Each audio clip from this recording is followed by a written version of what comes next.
So my dancer friend beside me. Anybody here feel so you can dance better than my friend? Any dancer there, put up on hand if you can dance. If any one person feels so you can dance better than my friend. Alright, my good friend who is a counselor is going to come and prove. No. I promise you. Portland Newly Special. Stop the music. I'm very serious. Stop the music. So, this will be a very unique way to start this town hall meeting. Never before have we started the town hall in this way. So I'm going to invite you down here. Yeah. We are some man. You know want to see him dance? Clap him and encourage him. Clap him and encourage him. Encourage him, encourage him, encourage him, encourage him. Him say Shoulda and she can't go. All right. I stand up and go behind him and we'll clap him and encourage him. Come here, me I go clap him on. Me I go clap him on. So we're going to start it the way we are encouraging. Everybody wants to see it. Everybody wants to see this one. This one is special. This one is epic. I mean, I tell you, boy, I tell you. Okay. Well, my friend Renee there. Renee, come beside me too. Yes, you. Okay. Come, you come right there too. Okay. So, before we get to the very, very important issue of the dancing, I just want to greet you all. My name is Giovanni Dennis. Welcome to this our 11th stop in the Youth for Chat, Talk Up Youth, Town Hall meeting series. We're having them right across the parish. And we're in the beautiful parish today of Portland. Anybody there come from Portland? Looking forward to today's town hall meeting? Are you ready? Okay. Now we're going to have all these lovely people up here introduce themselves. But before we do that, he'll be the first person to introduce himself. But he has special skills apart from being a parish leader and a councillor, which he will explain. But I'm going to show you what him do as his second job in another life. Are you ready for see that? All right. Now, my friend a while ago showed me the bad dance. So him have to beat she, and she could have danced a while ago, don't it? And like earlier on, me that DJ, me could have DJ, don't it? Me couldn't DJ. Me couldn't DJ. Me have somebody who can DJ though. Wait till me let go Jagos pound later. Judgment. Okay. So we're ready. Run the rhythm. Harry, Harry, if your shoulder not Fling, get on the ring. Cool ravers, man shoulder for your fling. Yeah, that's bad you. Tell your shoulder for your fling. Listen, cool ravers are far away. Ding ding dong, the new dancing. Man a shoulder for your fling.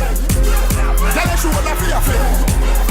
Watch your words to a speak and a talk with your bad man. Clap him, clap him, clap him, clap him, clap him.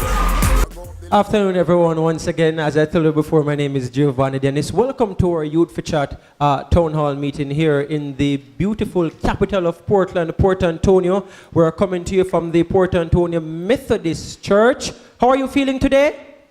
Good? Okay, good. So, just before we go into the meat of the matter, which you have all your lovely questions and very difficult questions to ask, we just want to get a brief introduction from all the persons we have on the platform here, and we will start from right here and we'll go straight across, and then we can get straight into it and we'll get some more details. But we'll go straight into it and we're not going to agitate, we're not itch. We're going to start. Go ahead. Tell us your name, where you're from. Good afternoon, everyone. My name is Jamelia Jones and I am from Ferry Hill, Portland. Clapper, clapper, clapper, yes. This is what we do, we're nice people. Yes, yes. Good afternoon, everyone. Before I introduce myself, I'd like to please accept an apology for my attire, my long sleeve shirt. But Mr. Williams there, who's on the opposite side, told me to wear a long sleeve shirt and a jacket. Lucky thing that I never wear the jacket. Anyway, my name is Dexter Rowland, councillor from Port Antonio since 1986. Mr. Rowland is also representing MP Dr. Linville Bloomfield, who I understand has a retreat in Kingston as well. All right, so any questions you have for your MP, you put it to Mr. Rowland. Anybody from his division or who is from the constituency of Dr. Bloomfield, just raise your hand if you come from that area, please. Raise your hand, raise your hand, raise your hand, raise your hand, raise your hand, raise your hand. Okay, good. Moving right along. Good afternoon, everyone. My name is Linton Bailey, and I'm from Portland Road. Thank you.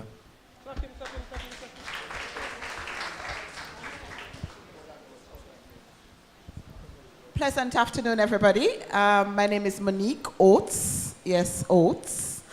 And I am the Public Relations and Communications Coordinator for the College of Agriculture, Science and Education.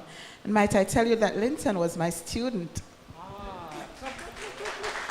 Small world it is.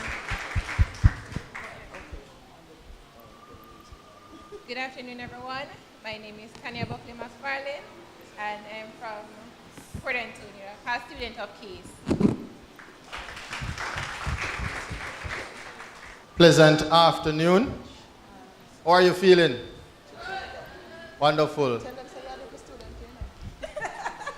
My name is Stephen Williams. I'm the councillor for the St. Margaret's Bay Division. I was born in 1983. Oh, he's councillor since 1986.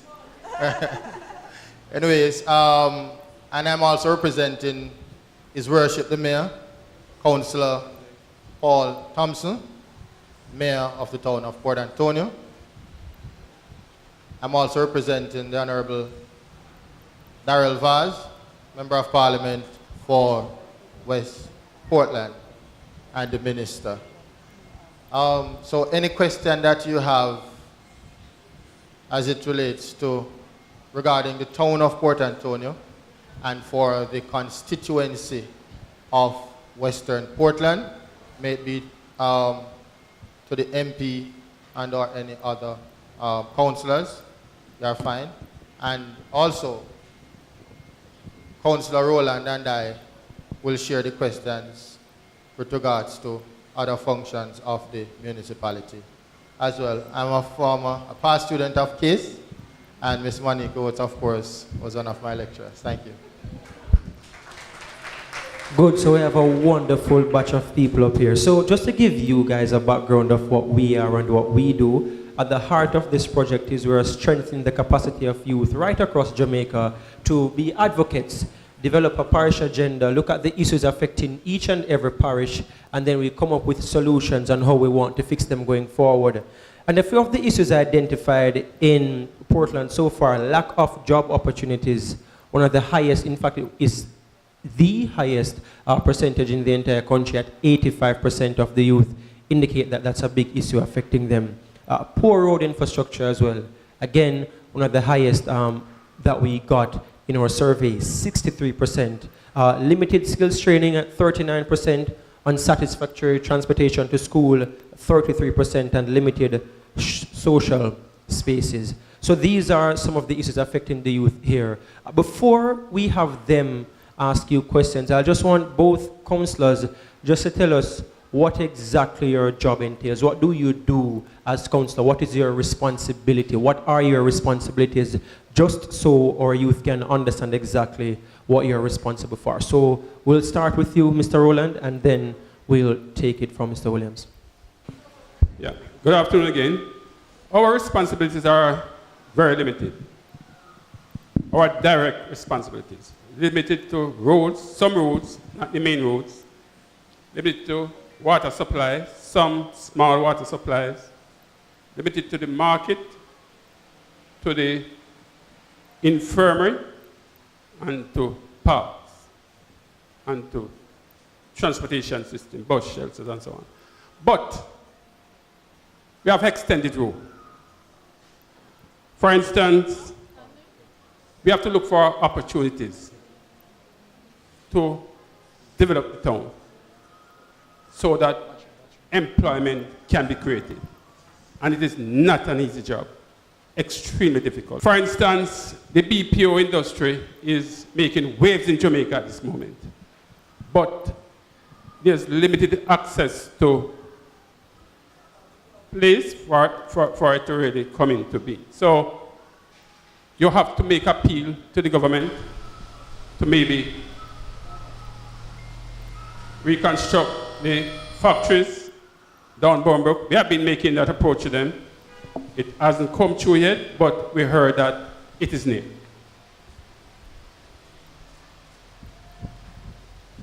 we try to seek opportunities outside for investors to come in. For instance, there's 3 investors that we are talking to now that is going to develop an entertainment center right in front of the police station. The final meeting is supposed to be held Monday to agree on the plans. If it's going to be a 3-story or a 4-story.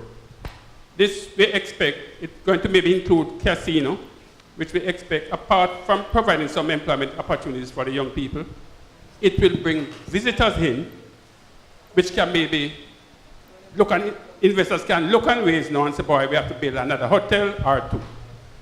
So it is a.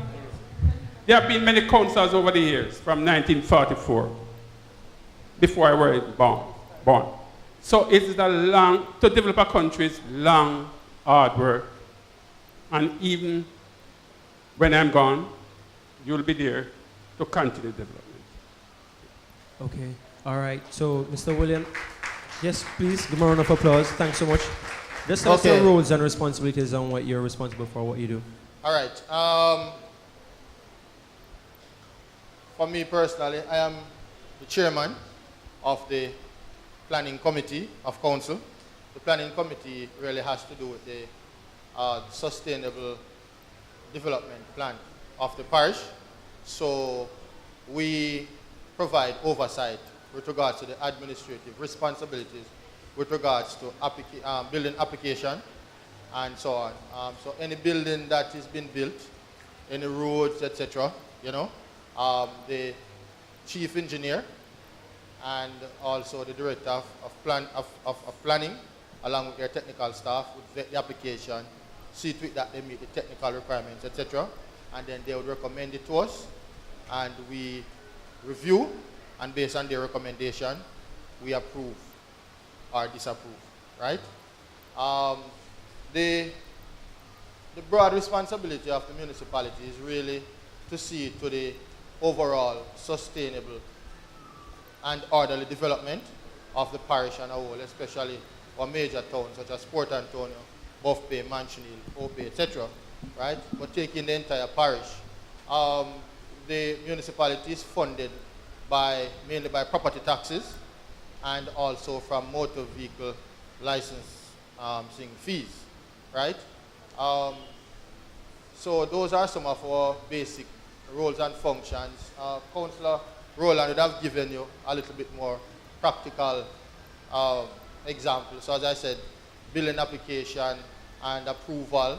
We also deal with the market to see to it that our public market, our cemeteries, our parks, for example, Neville Antonio Park, or the Craft Market, Carter Park, some recreational areas, especially parks.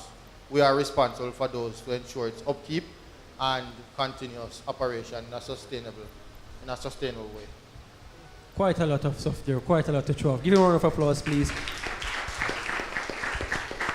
Major issue, both of you touched on it, and it's the issue of road infrastructure, road development, and that's one of the first topics that we want to touch on here in the parish. I mean, driving through the parish, coming from the west side of the parish to the east side, you notice a marked difference in the roads. And that's one of the main issues affecting the youth here. They said that the road infrastructure is poor. And we have a question from one of our advocates, Jamelia from Fairy Hill. Is she still here, Jamelia? Are you here? Oh, fantastic. So Jamelia has a question regarding roads. Go ahead, Jamelia. And in the meantime, just will Shade and Tamian just come right here as well. Once you have a question on road infrastructure, you can just come right here and line up for your question, all right? Go ahead.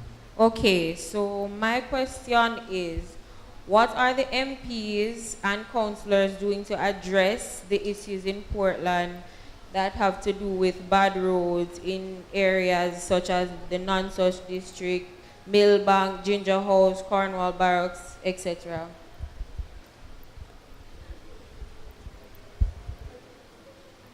And I guess each can answer. Yes. Well, as I had said before, it is ongoing work.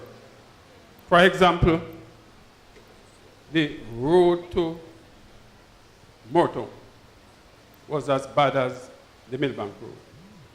Now, the road to Moortown is almost first class now. Nylon right through, sweet to drive on.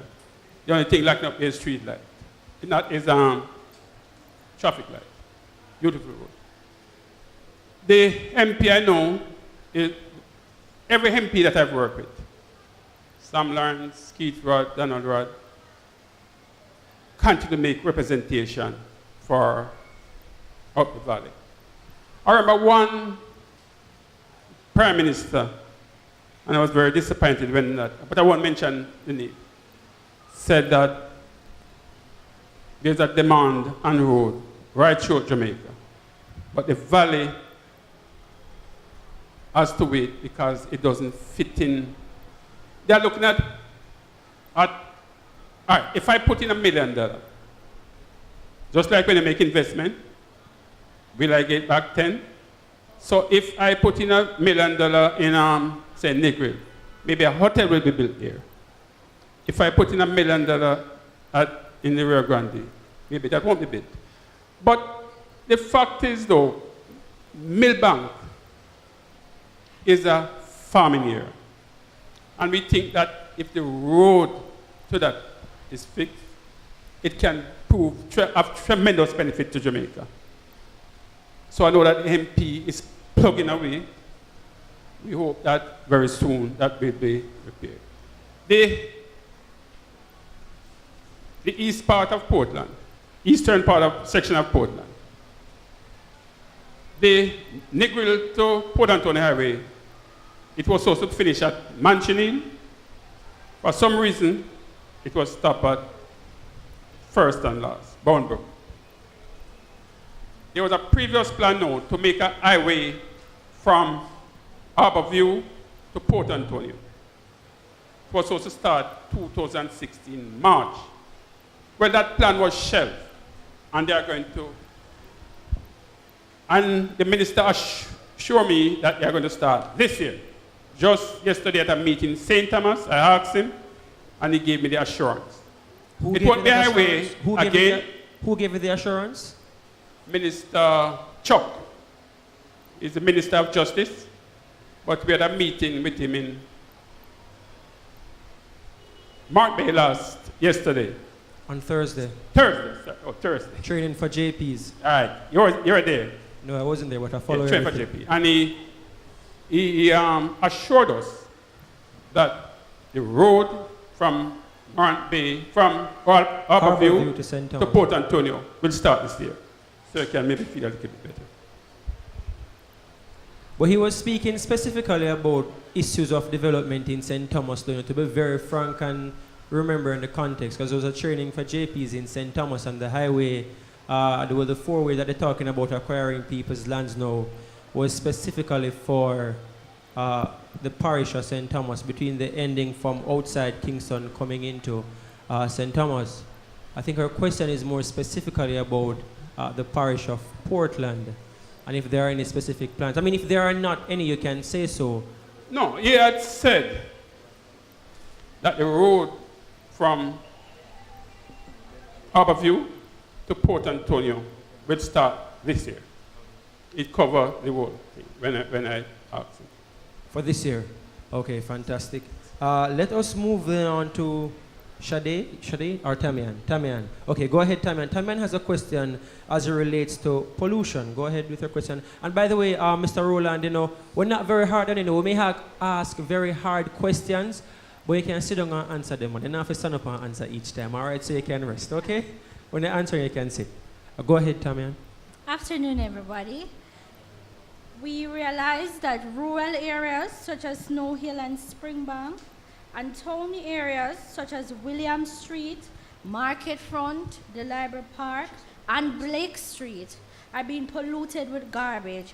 And we would like to know, what are you doing about the collection and disposal of garbage in Portland? So Williams, could you take this one? Okay, very good question. I didn't get your name, please. Tammy Ann. Tammy Ann, right. With regards to the containment disposal and clearing of garbage. What we have noticed is that the residents and some businesses and business operators have not done well in terms of containing their garbage.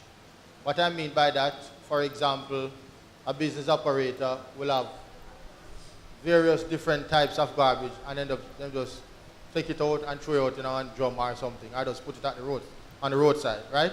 They don't put it properly in a bag or in whatever suitable container and place it neatly where it can be picked up accordingly. So with regards to containerization by both residents and commercial operators, there is a challenge. With regards to holding areas, there is also a challenge. So what you find, for example, you mentioned Snow Hill, there might be inadequate storage areas, right? And also some sections of Port Antonio. We know there are challenges. The onus is on the business operators to provide holding areas, so they contain the garbage properly, put it in the holding area. Some of them, they do not have an holding area or inadequate space, right?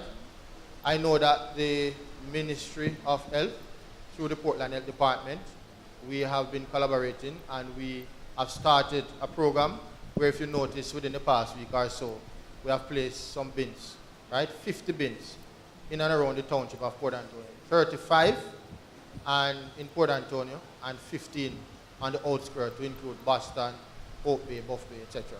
Right? So we have improved in terms of rodent control. We embarked on a program last year with the support of Barco and spearheaded by the Portland Health Department, who instituted that program. We have another program in place that was put forward by the Ministry of Health for $1.5 million. It is already approved, and it's just now for the Health Department to implement it within the timeline that is put forward. So we are doing what we have to do as a municipality and as councillors, but we urge the citizens and the business operators to play their part as well. There are limited resources, but we can do better. Just one more thing. Just to say as well that in the pipeline, there is a major recycling project that will come on stream in a very, very short while, but you will hear more. I'm going to ask you how you're involving the youth in that. But before we do that, just if you have a question as it relates to, for example, road infrastructure, or should just mention pollution and garbage, just raise your hand and indicate, even if you didn't write down a question, all right? Because whatever questions you have and you want answered, if it's a different road area as well, just raise your hand and indicate, and you can ask the questions all right? You have a question specifically related to that. Okay, I'm going to make an answer right, soon, right after she. Ladies first, don't it? All right. All right. Just a suggestion, though, to Councillor Stephen. With regards to waste disposal and pollution of the environment, etc., I'd like to suggest that somewhere in your budget, you find some funds to look at a public education campaign, because I realize that the bins are put up all over the place by TEF. And my daughter, she's 11 years old, and she says to me, Mommy, but who educates the people? Because see the bin there and look at the garbage on the ground. So may I challenge you that within your discussions, that you look at a public education campaign. It doesn't have to be national. We can use our national TV or local TV or local radio to educate our people. And if you need help in designing that campaign, I'll assist you in doing it.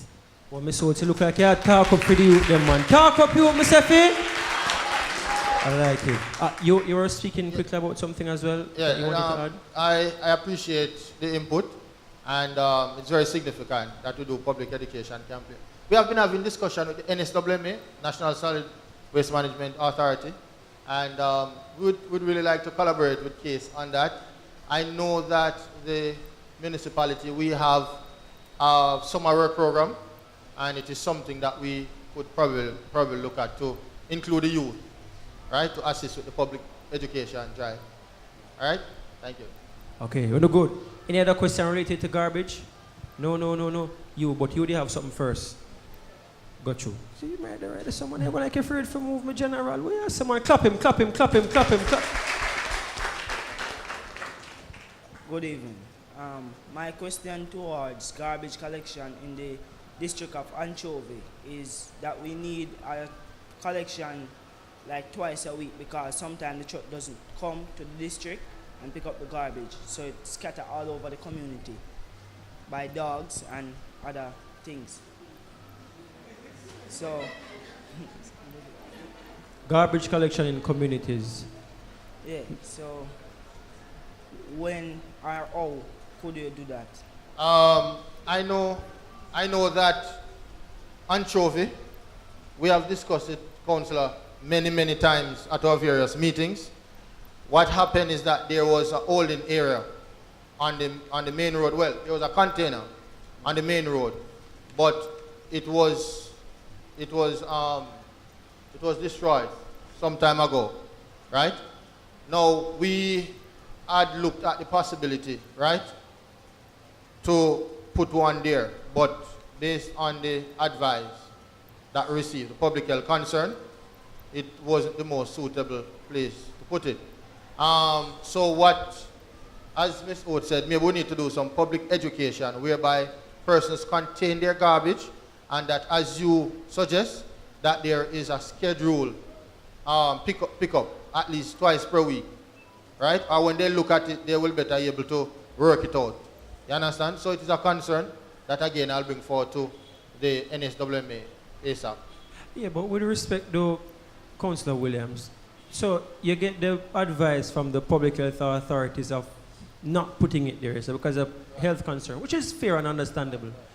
But, you know, we have a lot of experts in telling us what not to do. So what about an alternative? Because while you wait on where to put it and discussions taking place, the garbage, as him said, the dog and other things, you say? Other things. So other things are scatter the garbage all over Anchovy. So in the meantime, I have a serious problem.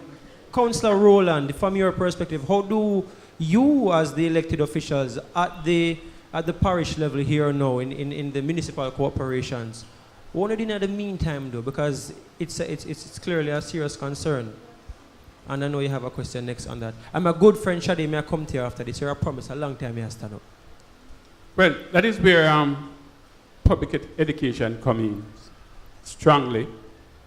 Plus, I think that I'm going to ask Mr. Williams, as the chairman of the planning department, to speak with the National Solid Waste and ask them if they can have the truck visit a bit more often. Because it is that well-developed area. So if you work out something with the citizens, say, all right, we are coming Monday, Wednesday, and Friday. The citizens now can put out their garbage and specifically. Therefore, you wouldn't have dogs and other things, including rat, right? And human too. You know, human dig up things. I tell you a story, I don't want to go further. I had a box food one day, and I saw a man digging out food off the garbage pan. So I called him and gave him the food, freshly cooked food. And he looked at it, take it out, take piece, throw it, give the dog, and gone back into the garbage. So you have the human factor too, who disturb the garbage. So if we have a public education campaign and have a truck visiting 2 or 3 times per week, I think that would be solved until we can work out. Councillor Williams, is that something you can commit to It doing? is the best thing to do is for containerization of the garbage and a schedule pickup. Because sometimes the mass collection points really create more public health concern. But I'm going to take his number and Tamin, who asked a question earlier with regards to that, and we will involve them in it further. And if I take discussion. them number and I call them, how them can get in touch with you? They will have my number. It's 308-7455. Hold on. Take time. So 308-7455. 7455. Get in touch with him. He is the man responsible for helping the garbage. And it is best to WhatsApp me. I would appreciate it. best to WhatsApp him. So to get the number for follow up on. Good stuff. Moving right along, your question. Good afternoon. My name is Kamali Okiro Antonio Swire. I'm from Windsor, Rio Grande Valley, Portland. And I also have a garbage collection issue. The garbage truck comes once or twice a month. When you look on the roadside, all the bins are filled, rubbish is everywhere, dogs, puss, everything is everywhere. I have a suggestion and a request at the same time. What I'm suggesting and requesting is that my community is so big that you guys bring in some skits for us. 3 to 4 skits would do us wonders. And the trucks could come once a month, twice a month if they want. No. All I will know what you mean. What you mean by skit? Skits are like the big containers, the big metallic ones that get pulled up on the back of the trucks. Yes, we would take 4 of those and we would be fine. Is there anybody that could? It's a good question again, but here's the thing. For example, in my division in Mount Pleasant, somebody called me a few weeks ago during Labor Day and said, Councillor Williams, is it true that you are going to make a concrete skit, whatever? So I said, no. There's another group that is planning to do it, which is fine. But I say to them that if I am going to make a holding area there, I have to put in skits, then I'll have to ensure that the truck was scheduled pickup, because then you're going to have a greater problem. So it is a good suggestion. You need holding areas for the garbage, right? Central collection point. But before we can encourage that, we have to make sure that the resources are there to pick up the garbage on a regular schedule. Okay? So what is preventing the resources from being available? Let me just say that the collection of garbage, whilst it is it's a basic human right. Right, whilst it is the responsibility. And a basic responsibility of government. While it is the responsibility of the municipality to ensure that these things do happen. The specific duties and responsibilities lies within the National Solid Waste Management Authority. But we work together and we will make strong representation. I'll bring forth the suggestion to them, right? I will bring forth the suggestion to them and allow them to come in and have further discussions with you and to work out the best approach. How soon? Okay.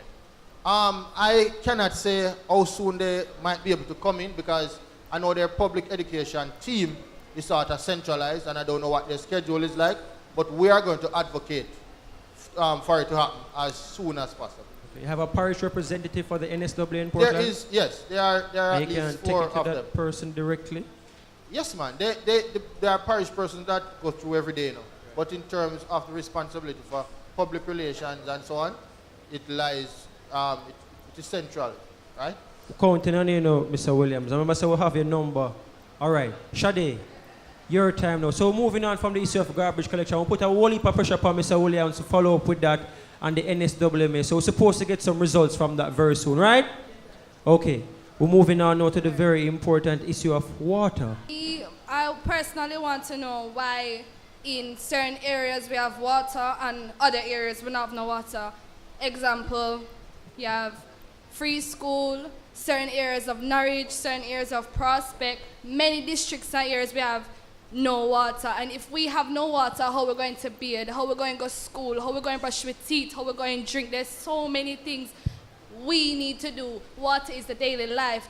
Water, we can't live without water. So what we're going to do every day, we have to carry buckets and jugs and go fill water, like say, out with there, we are one, not even third world, 4th world, 5th world country. What kind of something that, man? We have to fix up. Please, please tell me how we're going to deal with an issue like that. And so you have a lot of water in front here, so we have a whole heap of water right here, so. I was born in Norwich. I live in Norwich now. But I have 2 homes, Norwich and Norwich. So I understand the problem. What happened, you see, when plans was being made for water, there were no forward thinking. 10 people live here, so just make water for 10 people, not thinking that the population is going to grow and grow rapidly. And sometimes they're constrained by lack of funds. What I can tell you though, is that under the water and sewage project, which was started some 5 or so years ago, with the drainage system in the town and the sewage system. All right. Another project, 3 wells now are being dug at Rio Grande. 3 or 4 new wells. And remember about 6 weeks ago, there was no water almost every day? What happened? They were cleaning out the clogged wells because there were a lot of silt, so we were cleaning them out, so that was a constraint here. We expect, according to Mr. Rolls at the National Water Commission, who is the operation manager for Portland, he told me like maybe sometime in August, we should be having water every day from Norwich to Ferry. That's what he told me. When the new wells come in and they finish cleaning those old wells there, then we will have water every day. Then Mr. Brown of the NWC just called me this morning because, you know, I am like a tiger on them every day because the people suffer. And I didn't think about myself. But the people, you know, so he called me this morning and asked me if I'm having any problem. I told him about Needles, which feeds some part of, you know, we have built a new pump well in Needles there some years ago, which feed part of free school. There was a guy there who keep on cutting pipes. It wasn't too good. Madman. Yeah, okay. I believe that has been arrested now. So we are thinking that, you know, in the next few weeks or so, all of free school, you talked up on hill there, you'll be getting water. So as I said, hopefully by the end of August, water problem from Norwich to Ferry should be a thing of the past. Okay. As you mentioned, that homeless person who used to chop the pipe, you say, there's a big issue on that regarding homeless persons and also persons with mental illness. Petrine? Is Petrine here? Petrine still there? Clap Petrine. Clap Petrine look like she don't want to move. Yeah, man, make Petrine feel good. There's a decent question Petrine would have. So Petrine has a question as it relates to the homelessness and mental persons. And also as it relates to drain. Shaniqua, are you here? Let me see a hand, Shaniqua. All right. So you can go. It's related to garbage and drains as well, but it's more about drain cleaning. So you can go behind Petrine. Good afternoon. My question is, how can we solve the problem of the homeless people on the road? Like put them in a safe place, so they're not gonna get in trouble, and like, you know, like some of them are suffering them things there, so like put them in a house so them can, you know. Okay. Talk up you, Miss Effie. Yeah. What's your name? Petrine Bailey. Huh? Petrine Bailey. Okay, Miss Bailey. All right. PB, like personal best. Right. What the Portland Municipal Corporation, through its poor relief department, have certain basic functions with regards to dealing with the poor, which may include the homeless, right? And so therefore we operate the Portland Infirmary, which is a rehabilitation center for persons who are not able to manage on their own based on their destitute conditions.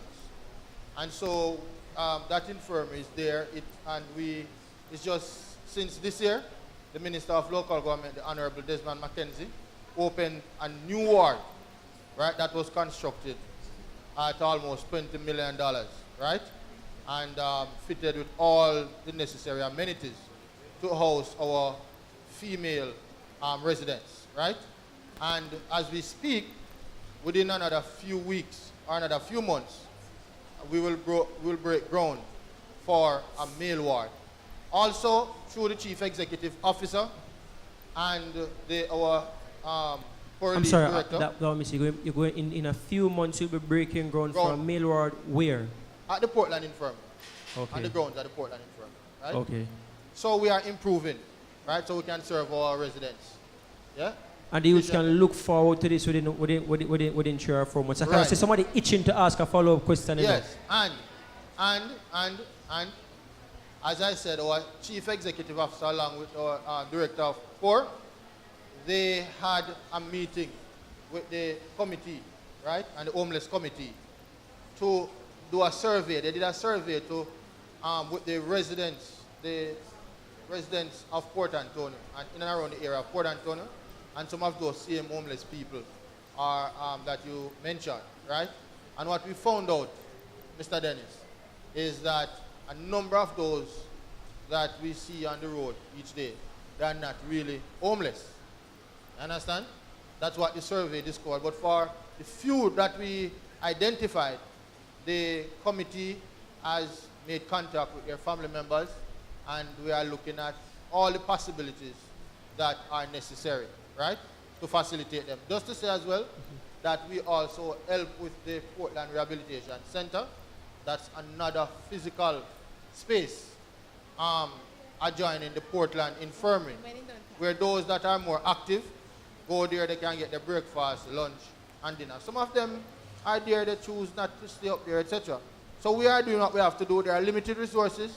I understand the concern, but within due time, we will see some improvement in that area. But if there are any person that you are so concerned about, you can report the matter to the Poor Relief Department on West Street, West Baptist Avenue, right? I'm just beside the fire station. And if you can't make it down there, you still can come to our municipal office at 1 Gideon Avenue, across from Farmer Building or behind NCB, right? Okay, so I don't know how many persons have seen the mentally ill man that built some sort of home structure behind Farmy Building. And what I don't understand is why the municipal corporation, like, they took down the building and then he was left with nothing, so he had to go somewhere else, and now he's living under a breadfruit tree. And I don't understand. Okay, if there is a problem because they have built something else there, so if you want the land to be used for something else, I don't understand why isn't there somewhere that you can give to him, or somewhere that he can go, that he wants to be? Because I am hearing that a lot of the mentally ill persons don't want to be at the mental facilities. So why can't there be somewhere where they actually want to be? That's a very, very, very tough question. I must admit to you that I know the person you make reference to, and from my days at Titchfield High School, he has been frequent on that particular stretch of roadway. And since I have become a member of the council, I must tell you that we have made significant efforts to ensure that that gentleman is placed in a proper and comfortable environment. But again, there are challenges with regards to their mental state of mind. So even if they rehabilitate and come back, they will come back same place. That doesn't mean that we are not to fix the problem, but I'm sharing with you the reality. But your concern is noted. Okay. Sir, also have another question. At the mental facilities, do they get medicated? Yes, for sure. If it is that once they're on a certain level of rehabilitation, yes. Once it is needed, then that's a priority as well. Tamian has a follow-up.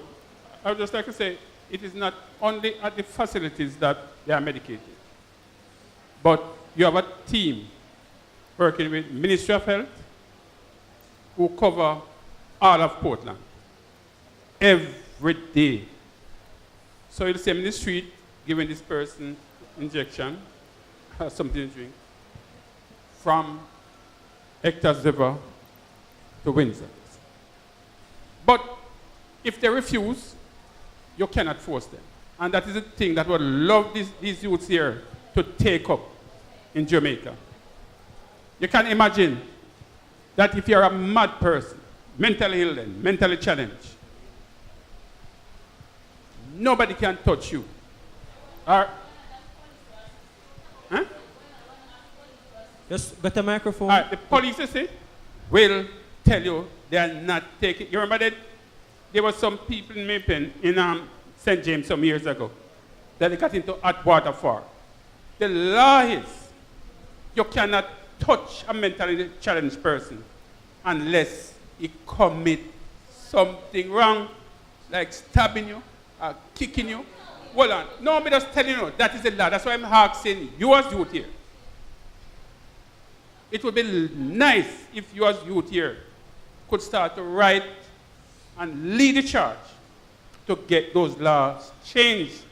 Because the law is, if you are sick mentally and you're walking with knife every day, 2 knife and 10 machete, and can just chop you like that, nobody can touch you unless you commit an offense.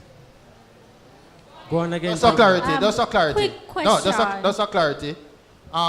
What Councillor Rowland is saying is not that the police legally, they can use reasonable force to restrain anybody at all for whatever such circumstances. Reasonable force. But what he's saying, if the person is there mentally challenged and is not creating any danger, they don't create any problem, right? Then unless otherwise, the police is assisting in the process to take that person to such medical or rehabilitation center, etc. Right? The police can't just go and detain them or lock them up or charge them or whatever. So I just wanted to clarify that. All right? So I have 2 things to say. Quickly, I we have to understand move where on. you're coming from with the knife situation, but aren't there trained officials who deal with mentally ill persons who are supposed to deal with that type of situation? Yes, as I said before, you have a team in Portland led by a mental health officer. Right. And you have a doctor who come and visit maybe once per month or so. And you have about, I don't remember how many, but maybe about 10, 12, 15 persons who are specifically trained to deal with mentally challenged persons. But you are. If that team come and see a mentally challenged person out there and know that they need an injection or need something to drink, if the mentally challenged person refuses to accept that treatment, you cannot force it. And you cannot get the police to hold him and give him. It's just against the law. And the police is not going to do it. All right. So it seems that we may find ourselves in a situation where we need to kind of advocate for a change in law. We have to move on, but we need to take one more follow-up. This person right here, just come right here to the microphone and ask it. I promise everything going all right. We're not going to hurt if you want to come to the microphone. Encourage our clapper. She have a follow-up question to this issue. They were just going to take one comment on water, and they will move on to youth employment and youth programs, and they were going to do a transition towards that. In a unique kind of way, we're using music to transition. And I say I can't DJ, but I have a friend who can DJ. So, your follow-up question? What about church member? Does a church member can encourage that person that is mentally ill? Yes, not only church members, but this is where the family must play a pivotal role. Okay. There are too many families who are shamed because their brothers or their daughters or their son or father are mentally challenged. Too many families. We must understand that it's a sickness. Yeah. You see if you can. Listen, there's a guy up there from up there, there's a name, they call him Dancer. Walks around. I have built up a good relationship with him. And when he see me now, he shout me. Oh, yes. You see, I'm not trained, but if you as a family can get close, just like the garbage thing, It's not only government alone. If the people play the right role, we cannot have any garbage problem. Okay. Just like the mental illness, if you keep close to the person who is sick, Yes. and you don't encourage them to talk to them, that can help them to get over. Okay, thanks so much. Final issue we're going to take now under this infrastructure water. You had a question that's related to water? Yes, I have a question pertaining to water. Go ahead. All right. Afternoon again. Linton Bailey here. All right. We at the 6 Portland Road community, we have been having some challenges with water. And sometimes we get some water Monday, and by Wednesday we're getting back water.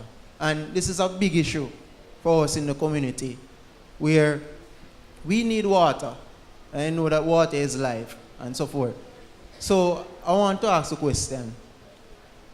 What are the current measures that you are putting in place to deal with this water issue? Because it is not only in 6 Portland Road, but it's across different communities in Port Antonio. So I just want to know, what can you put in place to address this water issue?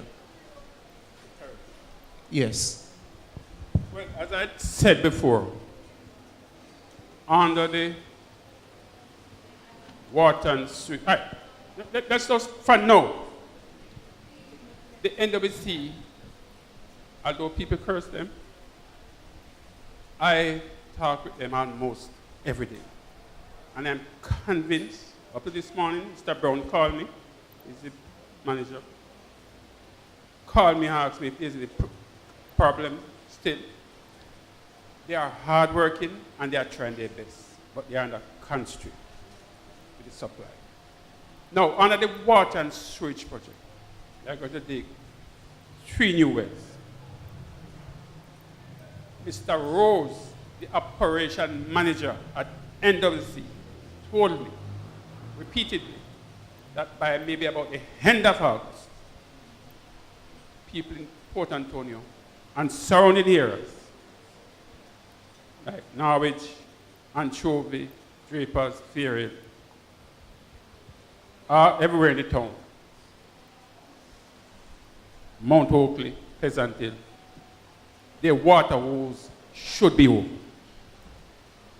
Now, being with the government for a long time, you know that sometimes you can, even your personal life, you can make, all right, I'm going to do this by the end of thing, and there's something to slip up and go. But even if August passed, I don't think, based on what he told me, that September should pass and we won't have continuous water. Now, like places like in Springbank, the water may not reach here, we're not certain yet, maybe. But presently, we're in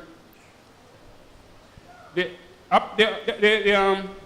NWC has made an estimate of 9 million dollars to take some water from Shatova to Springbank. The Chinese embassy has promised that they will fund that totally. In Norwich Heights, if somebody living here in Norwich Heights, the minister has now granted, there's the tank in place in Norwich Heights, there's the pump in place in Norwich to pump the water up there. The minister has now granted the extra $7 million to finish the work. They have sent for the pipe, because the pipes have to be imported. So as soon as the pipes reach here, work will start immediately. Work will start immediately. Okay, I hope that's a good enough answer. You still have a question? But Mr. Rowland, you look like you're under a whole heap of fire today. Come, go ahead. As it relates to the water issue, it's the same thing that we face in West Portland. One of the problems that we keep hearing that why we don't have any water is that the pipes are burst and so forth. If it is that the plastic pipes they're not durable to last for, and they are always bursting and so forth, why not change the type of pipes that you use to channel the water to us? Probably that then, yes, the wells are in place and all of that, but if we don't have the proper pipes and all of that to channel the water to us, we still won't get the water. Mr. Williams. that I'm speaking for communities such as Black Hill, Canewood, Lennox, Orange Bay. We have water issues down there. We got water in about January, and we did not get water again until April. And from April, we haven't gotten any water from that time. Well, what do you mean and by the you reason not we're getting no hearing water? why we don't get water is because the pipes are burst. Why not change the pipes? So when you say not get no water, what do you mean? What's the alternative that community members do to do their daily stuff where we use Alright. water? I have 2 tanks at my house. Whenever the water from the tanks is finished, I have to go to spring. If we don't go to the little springs in the communities and so forth, we have absolutely no water. And this is how many communities? It's a lot of communities in West Portland. Rodney Hall, Black Hill, Lennox, Canewood, Orange Bay, all that side. Mr. Williams, that's a very outrageous Okay, situation. to be honest with you, most of those areas that you mentioned, Canewood, Black Hill, Lennox, Rodney Hall, all those areas are served by the municipality minor water supply. Now, the municipality minor water supply, currently we are facing significant challenges with regards to collection, right? And as a result of that, it makes the department, the operation of the department in some regard, chronic. Collection become of chronic. what? Collection. Collection of what? Their fees, the water bill. What fees? So persons not pay them They're water not paying their bill. So therefore, I'm coming to you, can identify, we have serious challenges. There are some places where we are only collecting, Mr. Dennis, 10% of the amount of fees that we are supposed to collect. And this has been happening for years. So right? people need to pay them fees basically. Right. then. So all those supplies right now, one of the main reasons why those supplies are still up and running as we speak is to the kindness, right, and the level of representation that the Member of Parliament, the Honorable Darrell Vaz, has been able to give and has been able to make. Because I can tell you, all these communities that are mentioned, black tanks are placed in all these communities and they are filled on a regular basis. And the water truck, where we have the challenge, what's the name again? Where we have the challenge though, is not so much the width or the size of the pipes. The source of the water would need to be upgraded, where the water comes, the gravity and all of that. You understand? So we need to improve the source, put in pumps and so on, and where pipes need to change. But Mr. Dennis, I must remind us that in all these communities, the Member of Parliament, in collaboration with the Municipal Corporation, has put in adequate number of black tanks. They are filled on a regular basis, and the water truck go there on a regular basis. It is not the most unique situation. I see Tanya smiling like Tanya wants to respond. It is not the most unique situation, but Tanya, within time. Before even Tanya, you had a response in the middle of his statement as well. Tanya, is that so the black tank them adequate and it full of the water regular? The black tanks are not there. I'm saying that yes, when the tanks are there, if we don't have the pipelines, there's always an issue with the pipelines that channels the water to us. Yes, the tanks are there, but if the pipelines are not in place, how are we going to get the water from the tanks? It's a different issue, Mr. Williams' answer.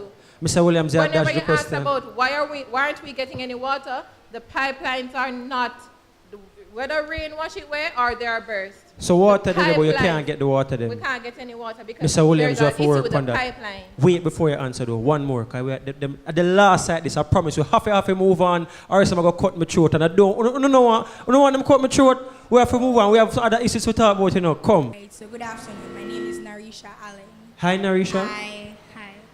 I'm living in Wharflane, Orange Bay. We've been having issues with the water supply. Yes, there is. something in place to send the water, right? But we don't get the water on a regular basis.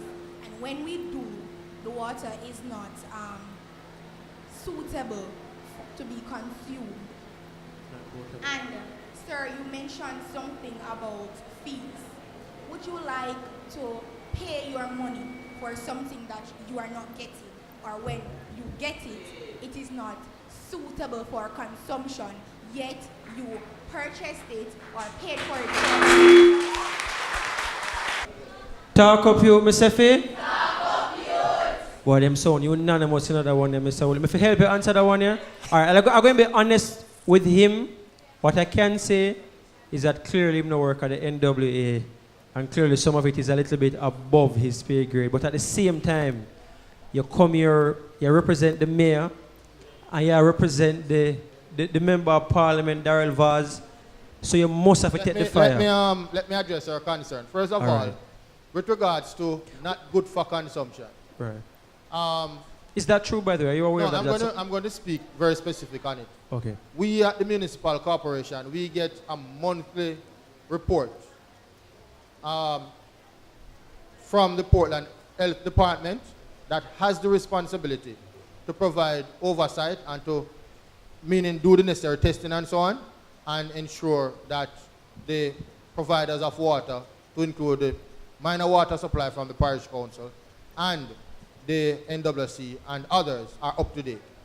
And in all those reports that we have received, 99.9% of the time, all the water supply in Portland are usually meet the standards that are required, at least the minimum standard. 99% of the time, Mr. Williams? 99% of the time. So like, yeah, tell but I must say that from time to time. Hold on. We have to clarify that. It's because a very serious claim that you're making. I am saying that the water is very critical to the health and safety. And I'm saying that for most of the reports that we have received, 99.9% of the time, and for the numbers that are put forward, the water do meet the minimum standards. Stick a whole heap of pin. Hold a second. That's one. Let me just make a check. Let's have a quick check. Let's have a quick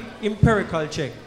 So just to check with you know, so the water meet on a standard for drinking and consumption 99.9% of the times, yes or no?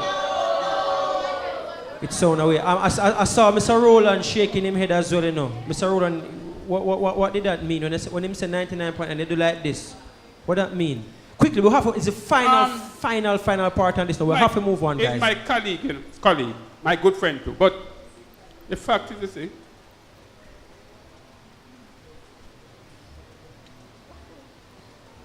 possibly maybe for a month, me can find it reach to 90%. Possibly. So 99% for but 1 month. But then, you see, that is why sometimes the chief public health inspector come to meeting, raising hell, because he's concerned about the quality of water coming to the people. Sometimes it is good, but I don't think it has ever reached 99%. So you don't reach 99.9%. It has never reached that. If we go check the statistics, Mr. Williams, I couldn't allow you to get to that. But we'll have to move on, guys. Thank you so much for those issues that were raised under the infrastructure issues. So that's the road and the water. Good issues, good questions to ask as well. Clap on yourself. Talk up you, Mr. Fee. As we move on now to the issue of youth employment, youth programs, education for you, Ms. Otasio, busily occupied on the phone. We're going to engage you a bit more right now. So it's your turn now, so just gear up. In the meantime, when you can have a glass of water, as there's another major concern that the youth have, though, that they're not seeing the representatives. I mean, we're here today again, would even see one of the MP them, we can't see the mayor, and there's a big population that's represented. So there was a concern that one youth had, but she had to leave. And so she will be reading it for her. So you're going to tell us who you are and who you're reading it for, and then she'll go ahead. It's a little statement what should they prepare. And then afterwards, now we're going to warm up for the youth employment segment with Jagos. So warm up yourself, Jagos. Go ahead. Good afternoon. Good afternoon. I have to answer to man. Okay. My name is Kimora Douglas, and I am reading this on behalf of Cillian Bryan, but as you know, she had to leave. And this reads, Good afternoon. My name is Cillian Bryan, and I am from the Nonsuch district. On behalf of the youth present, I would like to say that we are happy for this platform to meet with the councillors. It gives us a chance to know who you are because we don't know who you are. We think you should engage yourself with us more to discuss issues in our communities and in the parish overall. Thank you. Can I say something else? Can I say something else? Yeah, man, I can say something else, man. Because with all due respect, I don't know any of you. Wow. Fairy Hill. Fairy Hill. So, who's our councillor? Who's the councillor for the Fairy Hill division? He's not here. Okay, so hear me now. To both councillors, yes or no? Is there room for improvement as it relates to the visibility of the elected officials, whether it be the MPs or the councillors? And before you answer, I just want to kind of get a general consensus. Is this so? Do you know your representatives? No. Want to see them enough? No. They meet with you regularly? No. Can we do more, Mr. Williams? Yes or no? No. Just for those persons from West Portland, put up your hand. Anybody here from West Portland? Put up your hand, West Portland. Anybody from the western side of the parish? Right. If you know your MP, keep your hands up. Do you know your MP? Right. All of you know Minister Vaz. Right. Put down the hands them now. Do you know your councillor? Right. All of you know your councillor. That's good. Anybody here from my division, from the St. Margaret's Bay division? Right, so you know me today now, right? Right, very good. Thanks to Talk Up Youth, you just get to know me now.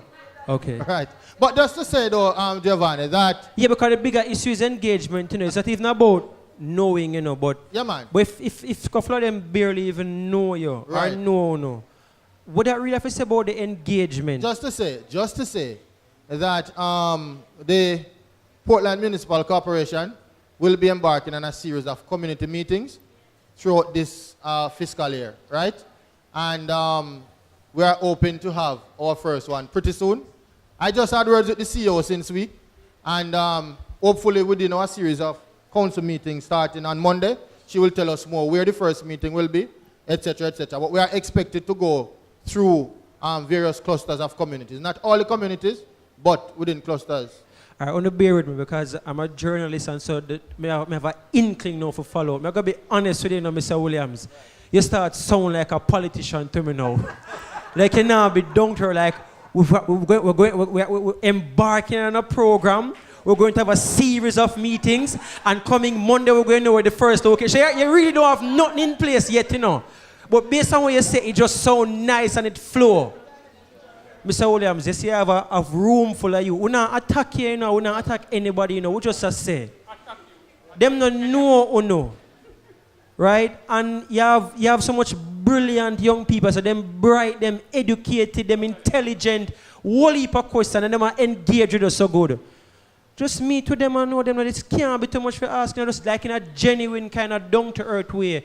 Uno serve them, uno elect them for serve uno. Let me just say, Giovanni, that in West Portland, since 2007, the Honorable Darrell Vaz, right, have instituted a number of youth programs. Some of these youth programs include the annual back to school, $15 million per year. Almost every single student that has applied to the office for book grant, tuition, assistance, etc., have received from basic through to tertiary every single year.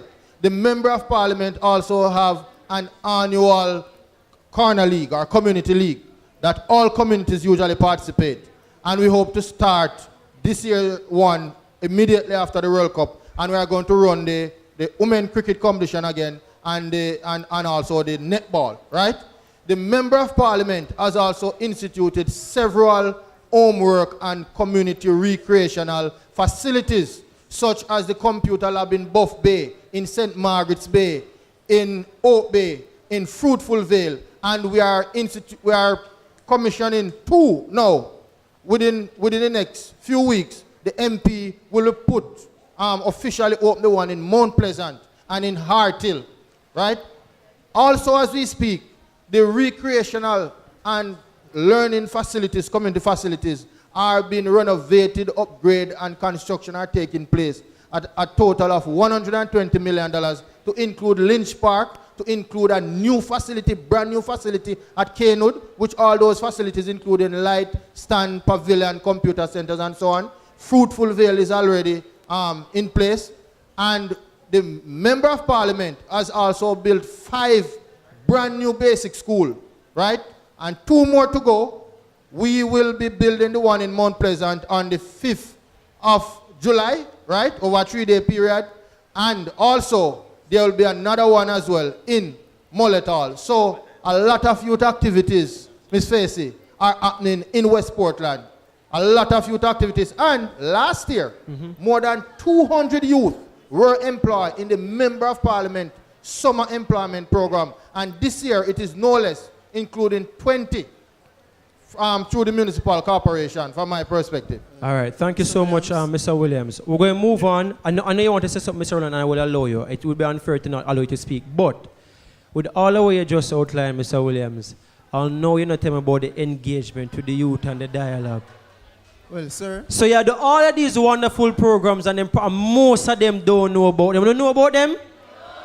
I know me I say, you know, Mr. Williams, that them, you know, so if them the writers are in front here, and some of them I say them don't know. The cohort that we have here, the cohort of youth that we have here, the majority are from East Portland. Are from East Portland. Right, so we must admit that. But if you had a balanced cohort to include West Portland, you would see the significant and overwhelming response. The significant and overwhelming response. But I take note of what they are saying. If they are not directly engaged by the MP or myself, they see the results. So they are the ones who are to make use of it. I asked Dr. Christie, the former Dean of the Faculty of Education at Case and head of the Community College. Dr. Christie worked in my division with all the schools, and we have seen a significant improvement in the GSAT results for the St. Margaret's Bay division. Check the results this year. Significant improvement. Okay. 20 seconds, Mr. Rowland. I was just saying that I agree with the youth. The politicians need to make more effort to meet with them.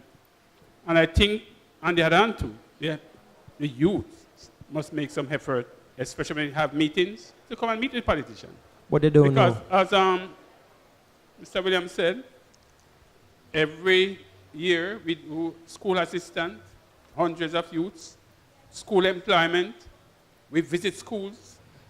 Public education is although I the key. think there is a problem and we should make more effort, I think the onus is on the students to make some effort to meet with us. So more effort. You're committing to make some more effort. Giovanni. I don't want to attack Giovanni. Giovanni, no. Just to say as well, yes, that for the first time, the youth mayor of Portland and the other municipal corporation as $500,000 have been allocated for her and her team to carry out a project. Where's We're the moving youth that thing from 200,000. Yes, I supported her, you know. Is the youth mayor here today? The youth mayor is not here. But we engage youth, the municipal corporation engage youth right across the 9 divisions. But where the municipal corporation is lacking, where us as political representatives are lacking, and especially Portland, I must admit, and I must give thanks to Talk Up Youth, because this is where now we start to take the social media by storm. Talk Up Youth, Mr. Fee? I like it. Remember, use the hashtag YouthFitChat and follow us on every social media, whether Facebook, Twitter, and Instagram. We're moving on now to education. She have something to say? You have something to say regarding last thing? I can't kill me when it's done, you know. Good afternoon, everyone. My name is Christine Brown. I work at the National Youth Service Office, and there was an issue with computer labs within our location, wherein that there's a program now implemented at our office called National Service Corps, and we're looking computer labs to facilitate one of the core programs. Now, last year, me and my supervisor, we had went to the Oak Bay community looking for a computer lab to accommodate for our summer programs, where we send out participants to work for 3 weeks to gain working experience. And when I was When I was at Oak Bay, the lab was closed, shut down. No one was not there to accommodate us or to tell us whatsoever we can do in regards to the program. All right. That's the last year. What And we were assistance do you need now? Well, at the moment, we're looking a lab to accommodate our program, the call service score for persons that are interested in digitization, and we don't have a... All right, quickly. How many weeks would you need the lab for, and how many computers you need?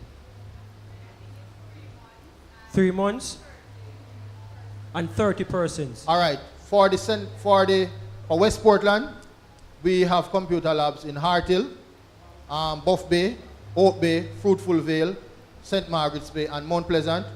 I can say to you now that all those centers are available. All you need to do is to make the proposal to the respective committees and to inform the Member of Parliament so that he can be aware, and if he has any input, he can also give same. So don't make the place available to them, basically. The entire, all the lab, we just have to work it Who out. can they go through? Who's the point person? They use the Member of Parliament office, the constituency office. Go there first, since as you might go across the Remember, right? when they save Mr. Williams' number, right? So you have him number and you can call him for follow-up. My number is Remind 308 308, well, 7455. 7455. The Member of Parliament office number for West Portland, Minister Vaz, is 913-6354 or 478-2289. All right. 478-2289 is digital, and it's on WhatsApp as well. Excellent. I love it. So we'll get some situations done, we'll get some things fixed, we're making some progress, suits. I love it. The Portland youth, them talk up. Talk up, you, Mr. Faye. Youth employment and education, big issue this right now. Before we start this topic though, we have a big song on youth employment and the youth demand work attitude, work ethics. This entertainer is a young entertainer from the same parish of Portland. I hear him is the rising stars. I'm going to be a top man. I hear him tune earlier on. Him sound like him have it. I want to clap him and help me welcome Jagos as we're going to talk about this right now. Yes, good afternoon to everyone. Afternoon. Sir, which one I sang them, I go run first. Work hard, man. I work hard. Okay, them from Portland. No work hard, don't it? No, sound like on work. On the work hard, don't it? On the work hard, don't it? I like it. Go through, Jagos. Oh, big up to the councillors them too also. I'm going to do it a cappella. Empress, big up yourself. Catch it. Work hard and save cause so the thing set. $7 put it in there. 100 crocus back to the bank, yeah. Bag a question, man, a save to a yang. Work hard and save cause so the thing set. $7 put it in there. 100 crocus back to the bank, yeah. Bag a question, man, a save to a yang, hey. Right now, me na pass $1. Me hat, me pants, shirt, it cost $1. The madman see me and him a ask for $1. Pity him, no, right now, me shot $1. No see the shot cut and them gone for lala. That's why them end up like a hot shalala. Tell them fi juggle back juice, them can't bother that. But as me get me paycheck, them wah. Me say work hard and save cause so the thing set. $7 put it in there. 100 crocus back to the bank, yeah. Bag a question, man, a save to a yang. Work hard and save cause so the thing set. $7 put it in there. 100 crocus back to the bank, yeah. Bag a question, man, a save to a yang. Big up all who go sell them buckle. Enough time me do it when hard life it tackle. No food a laugh, no experience what happen. As me get the money, yo, me gone shopping. Because Monday me work, Tuesday me work, Wednesday me work, me say Thursday me work, Friday me work, Saturday me maybe no work, but Sunday me not gonna work. So work hard and save cause so the thing said. I love it. I love it. Shanice, where are you, Shanice? Shanice.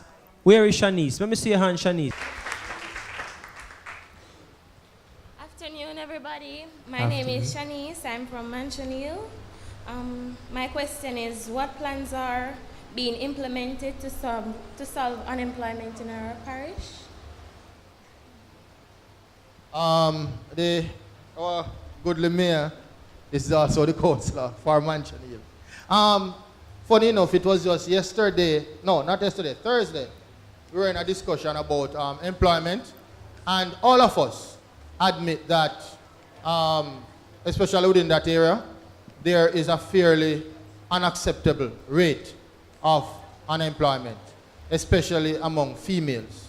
And so therefore, I know that he personally, as the councillor for the area, is looking to see how much he can engage you, the youth, the communities, the commercial operators, and the other government agencies and NGOs, etc., to see how we can improve the rate of employment in that area. But as you know, it is not so much our core responsibility to actually directly provide the employment, but it is our responsibility to help create the environment that it is conducive to investment that will turn into employment. You can have his number, I'll give you his number after the program, so that you can be in touch with him to find out more and to help advocate on behalf of your fellow youth. As right? in a number for who? The mayor. The mayor. Right, Oh, but his she office want- number is 993-2866. Okay, so 993-2866. And you And- can make an appointment to see and speak with him in office as well. For your division, he will deal with that. He will meet your team or which area, right. But if you're coming in the town, you can make an appointment at his office, okay? questions for the- enough so far. But just before we come to you, do you have a few persons and we just wanted them to ask their questions? Shalinka, Micah, Davia, and Camille. Just stand and line up right here for me, please. So them have them people are big people, like the famous people, them with the top question, them of them fans that clap and all these things. Go ahead. Just say the name and where you're from and then go ahead. I am Shalinka Williams and I am from Baptist Hill. So I wanted to know what is being done about teens who leave high school without a subject and do not have a skill or a trade. Very near. Yes, What Miss did you Oates. say your name was again? Shalika? Shalinka Williams. Shalika? Shalinka. And you're from SHALINKA. Baptist Hill? Okay, so you're asking what are the programs available for young people who have left high school without a subject and or have without no a skill? or a trade. Beautiful. Okay, have you heard of the Career Advancement Program? No, you have not. Okay, I'll tell you. The Career Advancement Program is geared towards students who have left high school without a subject and without a skill. Basically, that's what it does. And CASE is a center for the Career Advancement Program. You know where CASE is? Right, you don't know your counselors, but you know where CASE is. That's good for me. All right, so if you come on the campus, you can sign up. We have various options. We have housekeeping, we have agriculture, we have teacher assistants, we have food and beverage, we have front office operations. I think we have front office operations. So you can come down and you can take a look at what happens. When you enroll in the program, I know there are a lot of persons who miss, I don't have any lunch money. You are given 3 meals per day for the duration of the time that you're on the campus. So if you come in early and you catch breakfast, you can have your breakfast as a CAP student. You can also have your lunch as a CAP student. If your day program takes you into supper, you can also have your supper. Good? So that's one. We also have another program where there are persons who, they probably, like you said, don't have any subjects. We offer math and English free of cost. Who like things free? Everything free. So we offer math and English free of cost, but then you have to pay to do like an additional 2.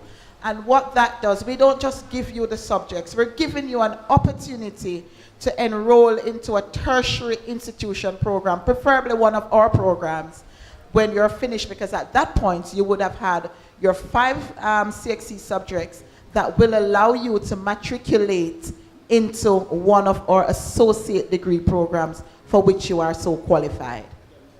I love it. I love it. I love that answer. Give a round of applause for me, please. Okay, guys, we only have 10 minutes remaining. So keep the question short. I'm just going to ask the persons up here as well when you're answering. Just keep the answers very, very, very short as well. So we're going to take these 3, and we have 2 up here. One from Tanya and one from my good friend from Fairy Hill, Jamila. Remember your name. When are you going to let me remember your name? You want it? You have a follow-up to Miss Oates right now. Okay, go ahead before we get the next question. Remember, remind us of your name again and where you're from, all right?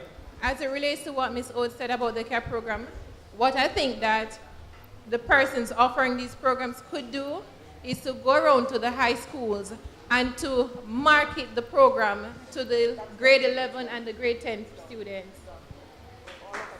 So market it, let them know it, Ms. Oates. Respond. Let me hear how you respond to this. Right, I'm saying to her that it's done. We're all over Jamaica. In all the high schools in Port Antonio, in Portland. We recently had our campus open day, which we had over 1,000 students from all over Jamaica on the campus. So the CAP program is really geared towards our own locale, and so the students know about the CAP program. Coming out CAP, Career Advancement Program. All right, so I have a question from a youngster here. I don't know which parish you come from. Go ahead.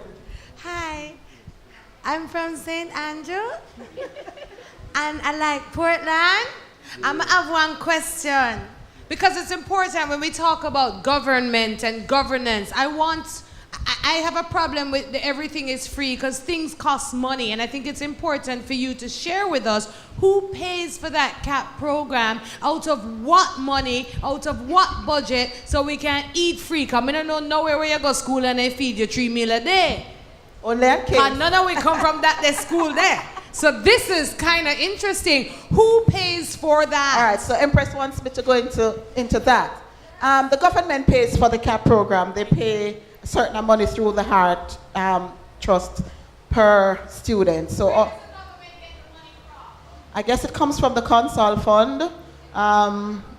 Ministry of Education, Heart Trust.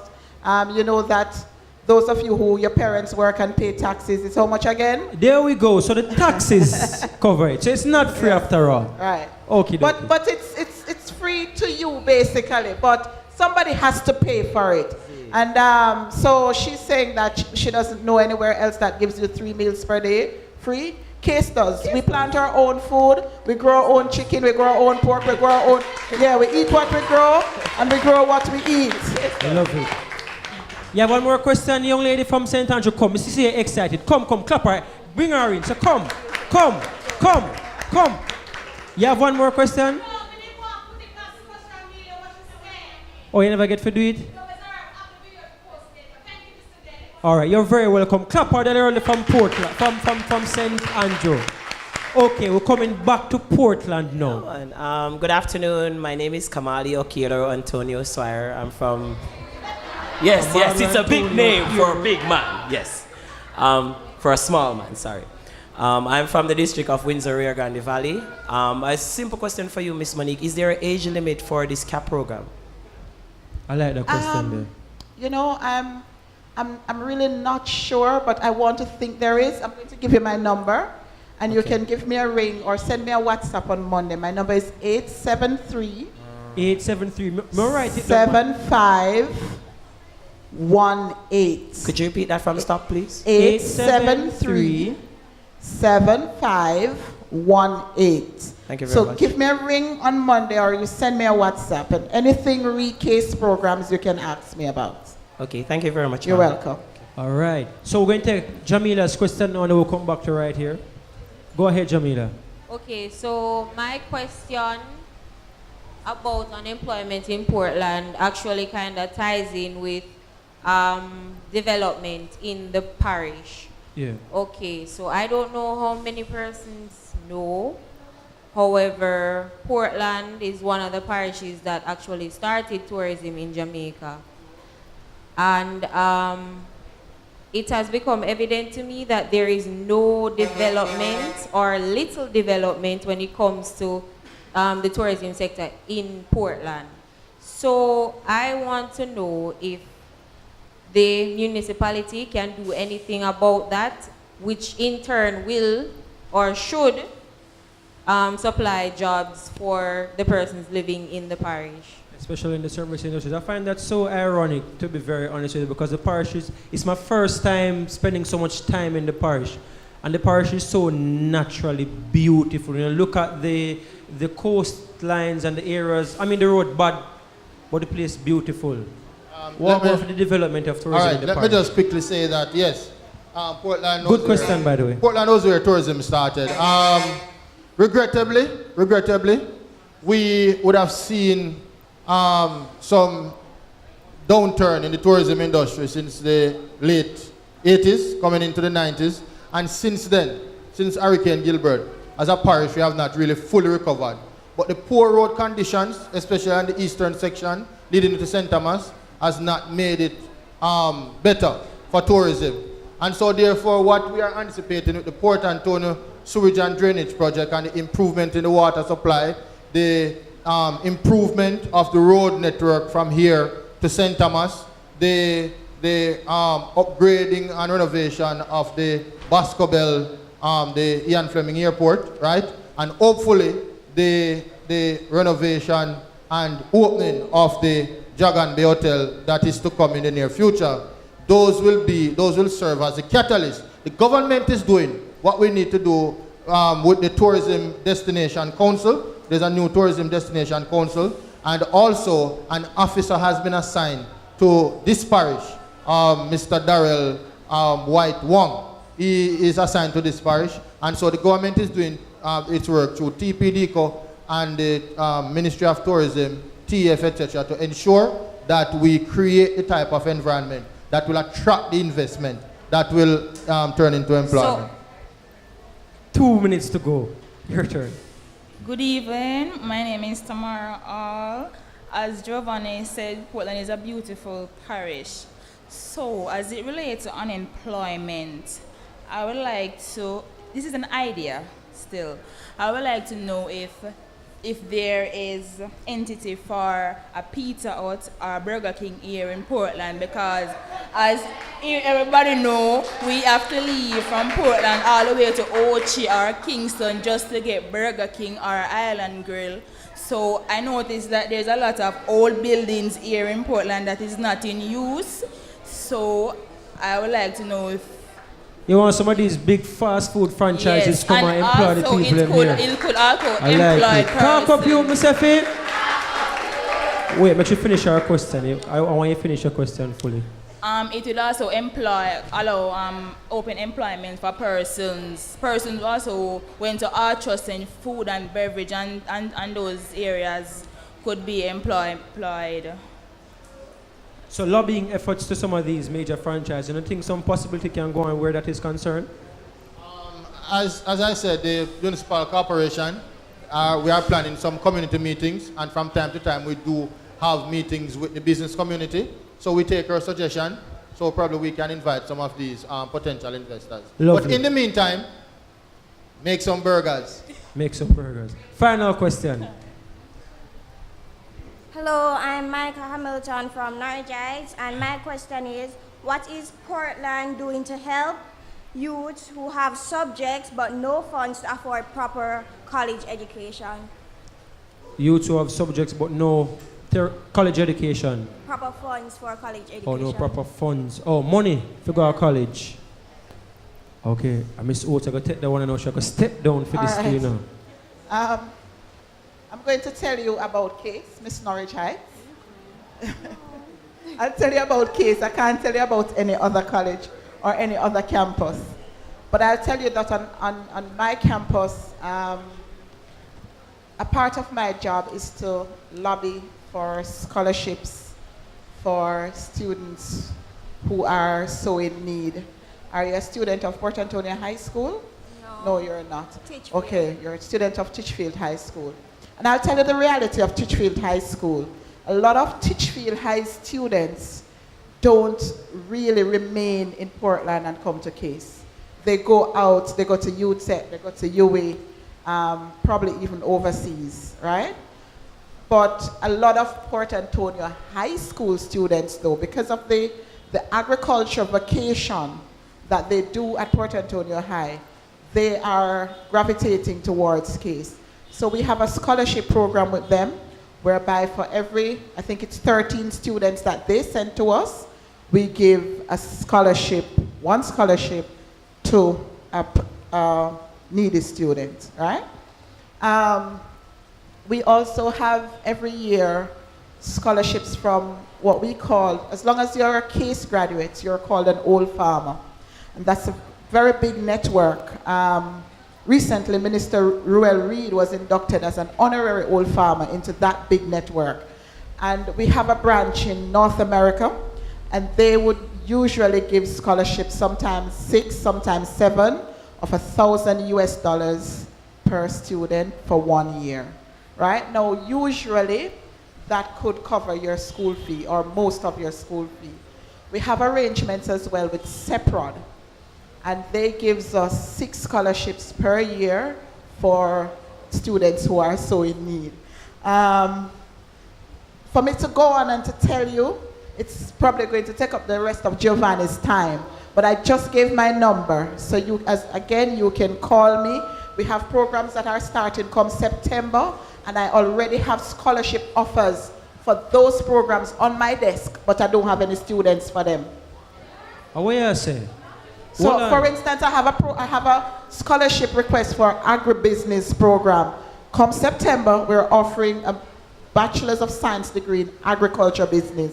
I have a scholarship request from somebody. I got it just on Friday, but I have no applicants for the program just yet. If I get it on Friday, I couldn't know about it yet. Yeah.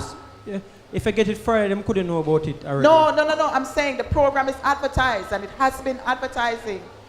Yes, but I don't have any applicants for the program itself. Oh, yes, man. So you two have to apply to the programs, yeah? Okay, so quickly. If you go online, you can look at our programs, www.case.edu.jm. Follow us on Facebook, follow us on Twitter at We Do Agriculture. It's not GOVJM? Okay. It's not Okay. Just quickly, 20 seconds. Just to add to what Ms. Oates just said, in addition to CASE, of course, you have the Archers from the level 2, level 3, right? The fee, whatever fees you pay at the centers are usually very minimal, so it's almost free. You also have the Student Loan Bureau that you can apply to the student loan. There are major corporations that do offer scholarships, such as NCB, most of the banks, etc. So you can look into these things.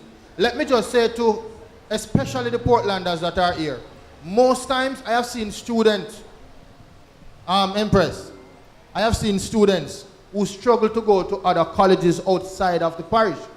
And CASE is right there, right? Utilize CASE. There are students that are leaving from Clarendon. When I was there was a student from Sri Lanka, right? So utilize CASE, and CASE is expanding, and it is here to serve you. So I would advise all of you who have not yet decided or confirmed which institution to go, that you speak with Ms. Oates immediately after this forum. Thank you. I love it. So that CASE and him talk about Archers, NTA plus CASE again. And now we have something from NYS as well. Yes. I want you to listen to these things. These are opportunities for you. We're going 5 minutes overtime, everybody, but you're not going to kill me because of opportunities for you, don't it? All right, may I save my life, Go on talk now. Okay, well, at the National Youth Service Office, we have 2 forms of grants, JAMVAT and AEP. For AEP, you get a grant of $100,000 towards your school tuition, and you have to do 40 hours voluntary service, and for JAMVAT, you have to do 200 hours voluntary service to receive 30% of your school fee. So there are the scholarships and grants at the office, because we have a booklet that is on one of our tables at the front desk that persons can come in, read to see any form of grants or scholarship that they can obtain. Okay, I love it. Clap for me. Clap all our representatives. You have something again? Something important too. Yesterday, JAMVAT and the AHEP, it really helps. I was an applicant for both, and I got through with both, so it had helped me. I didn't have anyone to assist financially with school fee, and even work and study program that is at CASE, that is what had helped me to complete my studies, not taking student loans and so forth. So these programs are indeed available.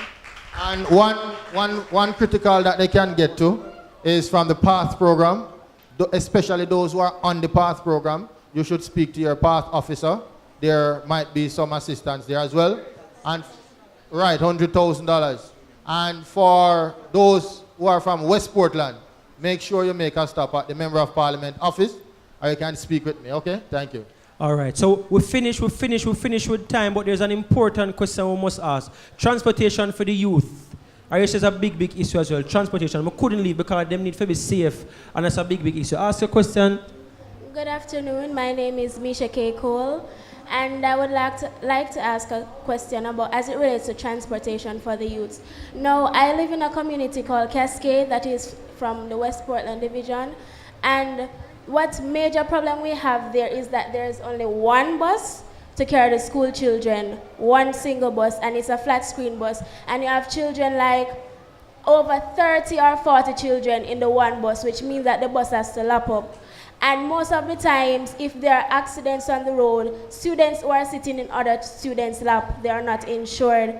And so we would like to know what would be implemented for these students who are traveling to school. That's a big one and very good. I know that the Member of Parliament had advocated and made sure that he made the necessary representation to have the rural school bus system in terms of the PATH. Don't know so much with the rural school bus, but in collaboration with PATH, they have started at Buff Bay Primary, right? So that is ongoing, and I know that students from Port Antonio, and elsewhere have been benefiting through the PATH program with that. The concern you raise is a genuine and important one, and it is one of the top concerns that I will bring to his attention immediately after this forum. And so where it can be accommodated through the PATH program or otherwise, I'm sure he will try his best to improve the standard of transportation in that area. But I've come to realize that the PATH program, the beneficiaries for the PATH program is only from grade 7 to 9 students. And also another concern, when I'm in Cascade and to get to Titchfield High, I have to wake up at 4 a.m.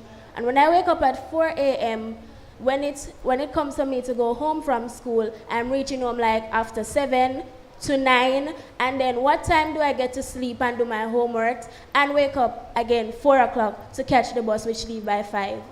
Okay, again, it is clear that the transportation system in that area needs to be improved in terms of the number of vehicles to transport students, right?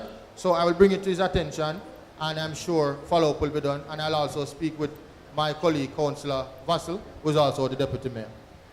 Okay. Wow. It has been quite a mouthful. I mean, clearly I don't think we exhaust all the issues yet, but we're not for rest. We can't do everything one day, and we have to start somewhere. But wonderfully and thankfully, I think you have been all excellent participants. I just want to clap on yourself first and foremost. It has been very engaging, very fun, very entertaining. So we talk about serious issues, but yesterday we have the councillor dance and a fling him shoulder for we. We talk about serious issues and we can have a DJ talk about work for the youth and all them kind of things. So again, it has been very entertaining. I just want to thank all the team from Talk Up Yout to make all this possible. Give everybody from Talk Up Yout a round of applause, someone please. Our workshop facilitators, Marilyn Face, raise a hand. Marilyn, as I call her name, that's Marilyn. She's the one that organized and called all these people to come. Sujay Boswell, he's the one that get in touch with the NYS to get all our to come here as well. Empress Golden, that young lady from St. Andrew. Renee Johnson worked so hard. Yes, she's the one who started the dancing process. And they have Anorak Productions with everything. We have our assistants. We have Romario, who will have some token and some stuff for them afterwards. Don't you, Romario? Yes? Just shake your head if I yes. Okay, so I'm going to have some money for you immediately when this finishes as well. So clap him, who is our accountant who deals with the finances. And of course, the man who makes sure someone can hear me, Bruce Larry's production. See me look there, go on like him now hear we. Big up him and his team. Great Huts Accommodation, whom I get to see the beautiful Port Antonio. A big thank you to them. And also the Port Antonio Methodist Church. If I never them, I wouldn't get for there. So clap them, I will thank them. I will hope God bless them.